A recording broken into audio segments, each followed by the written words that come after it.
Beaucoup parmi eux, je parle par exemple d'Australie, aux Galapagos, ou maintenant l'Afrique australe, la Pologne, parce que ce sont vraiment des gens qui sont engagés dans la protection de l'environnement.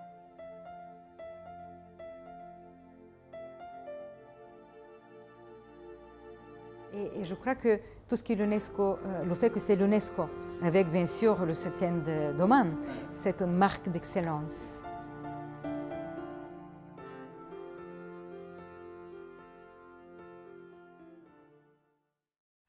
With Oman, we have excellent cooperation in the areas of our competencies. I'm talking about the preservation of biodiversity, the sustainable development in the area also of education, of culture, and the Sultan Qaboos Prize for Environmental Protection is extremely important. It's a prize that has been given every second year for organizations or persons that are distinguished for their quest for preservation of the environment. At UNESCO, we have the mandate, I would say, a very strong mandate and responsibility of biodiversity.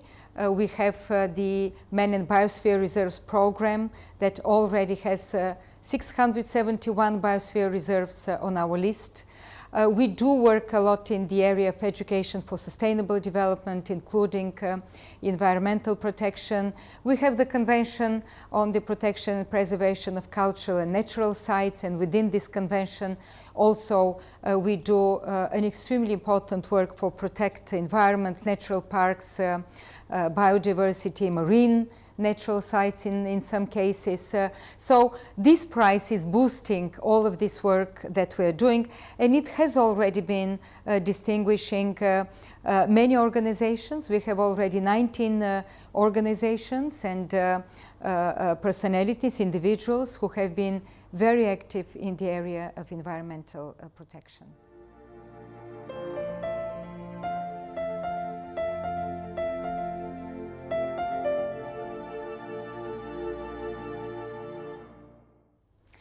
We are very proud to have these two, I would say, flagship programs at UNESCO, speaking about World Heritage Sites, where almost 1/3 of the World Heritage Sites are natural sites, which are always recognized as belonging to the, I would say, heritage of humanity, both by their outstanding natural beauty, but also by the measures to protect and preserve the biodiversity that exists within them. And on the other side, of course, we have the biosphere reserves. Let me say that this concept of creating a biosphere reserves through our program, Man and Biosphere, whose anniversary, 40th anniversary, we celebrated 2 years ago, stays at something extremely important for UNESCO, especially nowadays when we have the challenges of the climate change, the pressure of urbanization, of I would say of development in many parts of the world. We see in emerging economies that industrialization unfortunately repeats some of the mistakes that were made in the industrial world.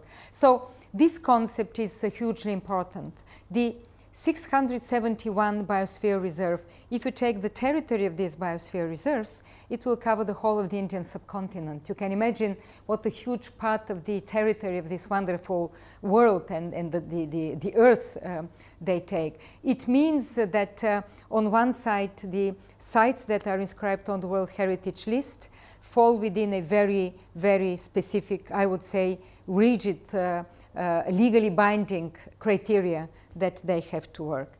The other concept of the biosphere reserves, it's probably different, but it's equally important. First and foremost, in order to establish a biosphere reserve, there should be a living population, a population that is living, that is interacting with the environment. And also the idea for establishing a biosphere reserve should stem from them. And I think this is very important. It is not by chance that this program is called Man and Biosphere. This is the way we human beings interact with the environment. And we say often that the biosphere reserves are our laboratory of scientific research, of good practices, sometimes traditional practices where indigenous people live. But in any case, it's a huge source, I would say, of inspiration for all of us to protect the environment and to move on with our modernity in a very sustainable manner.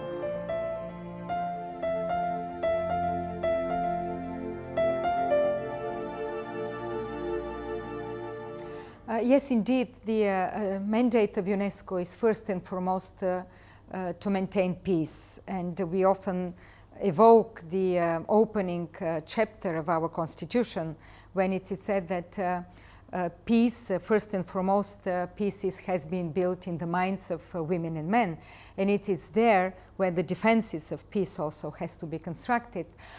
We see nowadays with the I would say the change, the advancement of globalization and at a, I would say, a very different stage of our development, economic, social, environmental, the different crises that are in this world. I remember last year when we went to the Rio +20 conference, the big United Nations conference on sustainable development. There was a vibrant, very dynamic, vivid debates about whether this is the right model for us, for humanity to go, how we can sustain this development, and what is most important about the limits of this development. And I think when the scientific community discusses this issue, they often call it planet under pressure of development, demographic pressure, the climate change, financial and economic difficulties that many parts of the world confront nowadays. And that is why I believe what UNESCO is contributing to this world and in terms of our mandate in education or in biodiversity or in water management in many parts of the world, because we are leaders also in the water issues, and all of them lead very directly to peace. There can't be peace without sustainable development. If we see growing inequalities in the world, if we see this is a world which is young, 25% of half of the world population is under the age of 25 years old. These young people, they need jobs, they need training, they need also a better understanding about the environment, of biodiversity. So everything that UNESCO is doing nowadays, I think, is leading towards peace.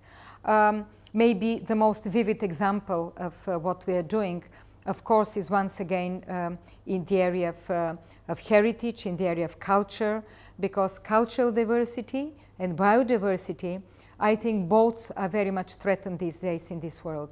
And if we don't find the right ways to protect them, to preserve them, we will not just lose something so deeply inherent in our, I would say, nature of human being as humanity, but also it will be a big threat to peace in the world.